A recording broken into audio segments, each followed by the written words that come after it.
నమస్కారం JP Andhra Pradesh news కు స్వాగతం.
अर्बन एरिया 30,000 स्टेट गवर्नमेंट इస్తుంది సార్.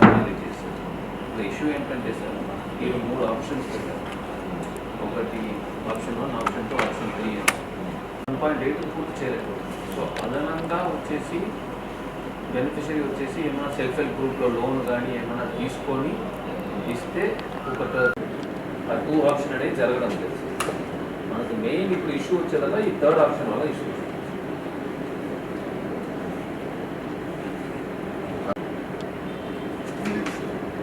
ఏం చేయాలి అట్లా ఇప్పుడు చాలా మంది తీసుకోవడం లేదు సార్. 35,000 ఇస్తున్నారు. పీరియడ్ లాంగ్ పీరియడ్ అయితే సార్ 3 years అంటే దాదాపు 12,000 వస్తుంది. అంతే ఎలా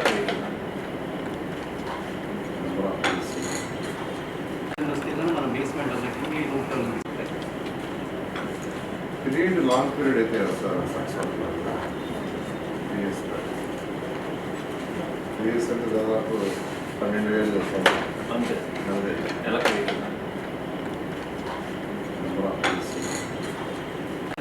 మనం బేస్మెంట్ అనేది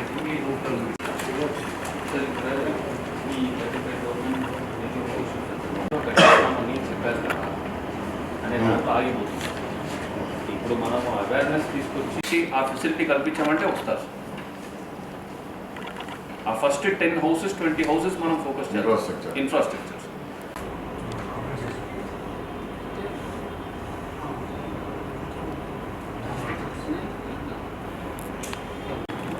for capital individual case.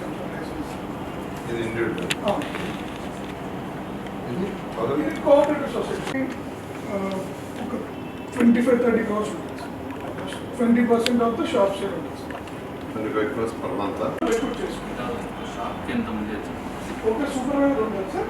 Urban అయితే 3 సేల్స్మెన్ ఉంటారు సార్. రూరల్ అయితే 2 salesmen. So 1+2 or 1+3. So urban చేస్తాం. మన ఇంటర్వ్యూకి అడ్జస్ట్ చేసుకుంటాం. బిలో 2 lakhs ఉంటే 1+2 పెట్టుకుంటాం. ప్లస్ వాచ్మెన్ ఉంటారు సార్. మీరు వాచింగ్ వాడాలంటే నైట్ షాప్ క్లోజ్ అయ్యాక 9 వచ్చి మార్నింగ్ ఒక 1% ఉంటుంది సార్. ఎక్కడైతే కొంత సెన్సిటివ్ అని మనకు అనిపించింది మినగళ్ళు పళ్ళు ఉన్నాయి సార్. ఇవి ప్రజెంట్ అయితే పనిచేయడం లేదు సార్. ప్రజెంట్ డిఎంఎఫ్ కింద జిల్లాలో 411 వరకు జరిగేది సార్. ఇందులో సార్ అవును సార్ వీటికి లిస్టులు మీకు సబ్మిట్ చేస్తాను సార్. అన్ని లిస్టులు తీసుకొస్తాను సార్. సార్ అవును సార్. మీ దాంట్లో స్ట్రక్చర్ ఏంటి? మా దాంట్లో మొత్తం స్టాఫ్ 9 మంది sir. Working staff. Main deputy director mention చేయాలి సార్. అంటే డిస్ట్రిక్ట్ మెన్షన్ చేసే ఆఫీసర్ సార్. డిస్ట్రిక్ట్ మెన్షన్ చేసే ఆఫీసర్ సార్.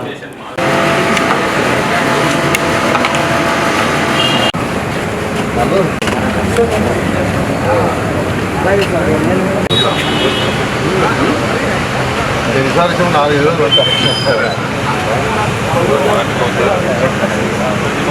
చదువు డిపార్ట్మెంట్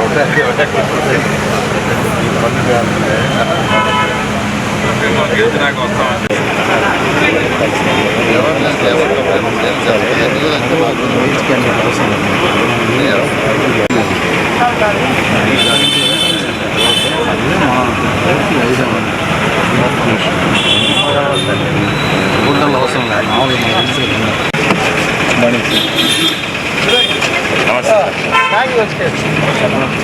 నాగేశ్వరరావు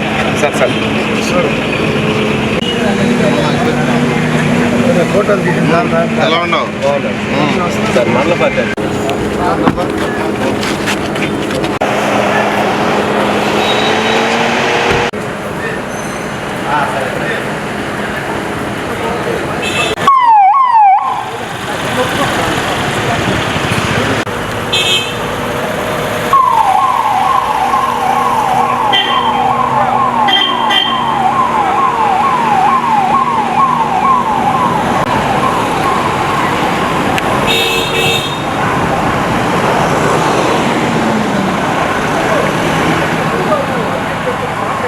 డిపార్ట్మెంట్ రివ్యూ చేయడం జరిగింది. జిల్లాకు సంబంధించి excise department, mines, revenue, housing, electricity, ఈ యొక్క 5 డిపార్ట్మెంట్ గురించి ప్రస్తుత పరిస్థితి ఏంది, దాంట్లో ఉన్న హర్డిల్స్ ఏంది, ఇవన్నీ యాక్చువల్గా వాళ్ళు డిస్కషన్ జరిగింది. మెయిన్గా హౌసెస్ తీసుకుంటే యాక్చువల్గా 1.8 lakh పే చేస్తున్నాం, దాంతో కట్టలేకపోతున్నారని ఆ సమస్యలు ఉన్నాయని చెప్పారు. తర్వాత దానికి ఇన్ఫ్రాస్ట్రక్చర్ ఏదైతే ఇండివిజువల్ హౌసెస్ శాంక్షన్ చేశారో ఇన్ఫ్రాస్ట్రక్చర్ కంటూ బడ్జెట్ అంటూ ఇవ్వలేదు. అది ఆర్డబ్ల్యూఎస్ వాళ్ళు, తర్వాత పబ్లిక్ మున్సిపాలిటీ దాంట్లో ఉండే పబ్లిక్ డిపార్ట్మెంట్ వాళ్ళిద్దరు యాక్చువల్గా చేస్తున్నారన్నారు. అయితే అది కూడా ప్రాపర్గా లేదు, అందువల్ల అక్కడికి ఎవరు రావట్లేదన్నారు. ముఖ్యంగా వాళ్ళకి ఎక్కడైనా కానీ ప్రజలు నివసించాలంటే బేసిక్ ఇన్ఫ్రాస్ట్రక్చర్, రోడ్డు, తాగటానికి నీళ్లు, డ్రైను, ఎలక్ట్రిసిటీ 4 ఇంపార్టెంట్. ఈ 4 ఉంటేనే మనం ఎక్కడ ఇల్లు కట్టినా కానీ అక్కడికి మనుషులు వస్తారు. అది మెయిన్ అక్కడ హర్డిల్ ఉందని యాక్చువల్గా ఇవాళ ప్రిలిమినరీగా డిస్కస్ చేశాను. దాంట్లో యాక్చువల్గా చెప్పడం జరిగింది. దాని మీద యాక్చువల్గా డీటెయిల్గా మళ్ళా నెక్స్ట్ వీక్ వచ్చినప్పుడు డీటెయిల్గా డిస్కస్ చేస్తానన్నాను. ఎందుకంటే ఏదైనా ప్రభుత్వం బడ్జెట్ శాంక్షన్ చేస్తే అధికారులు చేయగలరు, బడ్జెట్ శాంక్షన్ చేయకుండా వాళ్ళని చేయమంటే చేయలేరు. ప్రజెంట్ హౌసింగ్ నాకు తెలిసింది ఏంటంటే దానికంటూ సపరేట్ బడ్జెట్ ఇవ్వలేదు. పబ్లిక్ హెల్త్ డిపార్ట్మెంటు ఆర్డబ్ల్యూఎస్ చేయమన్నారని అదొకటి యాక్చువల్గా. అదేవిధంగా ఎలక్ట్రిసిటీ డిపార్ట్మెంట్కి సంబంధించి సిటీలో యాక్చువల్గా కొన్ని సబ్స్టేషన్స్ కానీ వాటి మీద కూడా యాక్చువల్గా డిస్కస్ చేశారు, ట్రాన్స్ఫార్మర్స్ వాటి గురించి. అవి కూడా యాక్చువల్గా ఇంకా కొంత డీటెయిల్ డేటా అడిగాను. అదేవిధంగా మైన్స్ ఏదైతే ఈరోజు కొంత డిస్కస్ చేయడం జరిగింది, ఇంకా కూడా కొన్ని డీటెయిల్స్ అడిగాను. మరొక 4 రోజుల్లో నేను మళ్ళీ వస్తాను, ఆ డీటెయిల్స్ అని తీయమని. అవన్నీ కూడా తీసిన తర్వాత చేస్తాం. ఒకటే నేను డిపార్ట్మెంట్ అధికారులందరికీ చెప్పేది ఒకటే, ఎవరిని కూడా అరాచ్ చేయకుండా ప్రజలకు సుపరిపాలన కావాలి, హరాస్మెంట్ వద్దు, వర్క్స్ ప్రజలకి ఇమ్మీడియట్గా జరగాలి. ఏదైతే రూల్స్ అండ్ రెగ్యులేషన్స్ ప్రకారం ఉంటాయో అవన్నీ. రిగార్డింగ్ నుడా వాళ్ళతో కూడా నేను డిస్కస్ చేయడం జరిగింది. ఈ నుడాలో కూడా లేఅవుట్స్లో కొద్దిగా అవకతవకలు ఉన్నాయని నా దృష్టికి వచ్చింది. అవన్నీ సరిచేయమని చెప్పాను. నేను ఎవరైతే లేఅవుట్లు వేస్తున్నారో వాళ్ళందరూ కూడా, ఎవరైతే ఆ బిజినెస్ చేస్తున్నారో వాళ్ళందరినీ కూడా రిక్వెస్ట్ చేసేది ఏంటంటే, మీరు ఏదైతే రూల్స్ అండ్ రెగ్యులేషన్స్ ఉన్నాయో దాని ప్రకారం ఉండి మీకు గంటల్లో అప్రూవల్ వచ్చేది చేస్తాం. ఎందుకంటే ఈ భారతదేశంలో ఫస్ట్ టైం ఆంధ్రప్రదేశ్లో 2014-19 కానీ మినిస్టర్ ఉన్నప్పుడు బిల్డింగ్ అప్రూవల్ ఆన్లైన్ తీసుకొచ్చాను. వితిన్ సెకండ్స్లో అప్రూవల్ వచ్చేటట్టుగా. ఎవరైనా వాళ్ళ ఇంట్లో క్యాడ్ సాఫ్ట్వేర్ ఉంటే వాళ్ళ ప్లాన్లుగా దాంట్లో సబ్మిట్ చేస్తే వితిన్ సెకండ్స్లోనే maximum 1 or 2 minutes plan approval. 1 week లోపల ఆఫీసర్లు చెక్ చేసుకోవాలా, లేదంటే డీమ్డ్. అదేవిధంగా లేఅవుట్స్ కూడా తీసుకొచ్చాం. అయితే వీటిల్లో జిల్లాలో ఎక్కువ అవతరణలు జరిగినాయని రకరకాలుగా వచ్చింది. అయితే నేను ఇంకా డీటెయిల్గా పోలేదు, అన్ని డీటెయిల్గా స్టడీ చేస్తాను. బట్ ఎవరైతే ఈ లేఅవుట్స్ అవి వేసి వ్యాపారం చేసుకుంటున్నారో తప్పులేదు. బట్ ఏదైనా ఉంటే మీరే కరెక్షన్ చేసుకోండి. ఎక్కడ కూడా కాంప్రమైజ్ ఉండేది కాదు, నేనైతే ఉండను, ఎవరిని కూడా అరెస్ట్ చేయను. మీరు పద్ధతిగా రూల్స్ అండ్ రెగ్యులేషన్స్ ప్రకారం పోండి. ఏదున్నా కానీ మీకు క్షణాలు వర్క్ చేసేట్టుగా చేస్తామని తెలియజేస్తూ, నేను అందరికీ అటు పోలీస్ అధికారులకు కానీ, రెవెన్యూ వాళ్ళకి కానీ, ఎలక్ట్రిసిటీ వాళ్ళకి కానీ, అన్ని డిపార్ట్మెంట్లు అధికారులందరూ కూడా చెప్పాను, పరిపాలన స్మూత్గా ఉండాలి, అరాచకం ఉండకూడదు, ఎవరిని ఇబ్బంది పెట్టద్దు, ఏ పార్టీ అయినా ఎవరిని ఇబ్బంది పెట్టద్దు.